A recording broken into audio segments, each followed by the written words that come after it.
Connaissez-vous l'histoire de Bobby Charlton?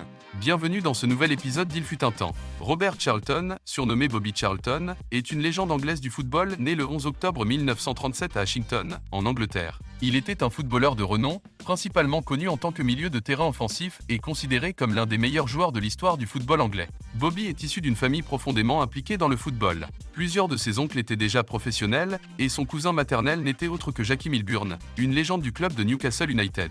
Même son frère, Jack, a poursuivi une carrière professionnelle dans le football. En 1953, Charlton est repéré par Joe Armstrong, un recruteur de l'équipe de Manchester United, et signe alors son premier contrat professionnel avec les Red Devils en octobre 1954. Il faisait partie des Busby Babes, un groupe de jeunes talents recrutés par l'entraîneur Matt Busby dans le but de préparer l'avenir du club. Cependant, en 1958, une horrible tragédie frappe l'équipe de Manchester United. Alors qu'ils avaient réussi à se qualifier pour les demi-finales de la Ligue des Champions, leur avion s'écrase à l'aéroport de Munich, coûtant la vie à 21 personnes, dont 7 joueurs de Manchester United. Par miracle, Bobby Charlton survit au crash grâce à l'intervention de son coéquipier Harry Gregg, mais malheureusement l'effectif est gravement affaibli avec autant de pertes. Il faudra attendre 5 ans avant que le club ne remporte un nouveau titre, la FA Cup Challenge, en 1963. Mais Bobby, lui, ne se fait pas attendre pour enchaîner d'excellentes prestations et 3 ans plus tard, il est l'un des acteurs majeurs du sacre des Anglais à la Coupe du Monde 1966, terminant même meilleur joueur du tournoi, ce qui lui permettra de remporter le Ballon d'Or de 1966.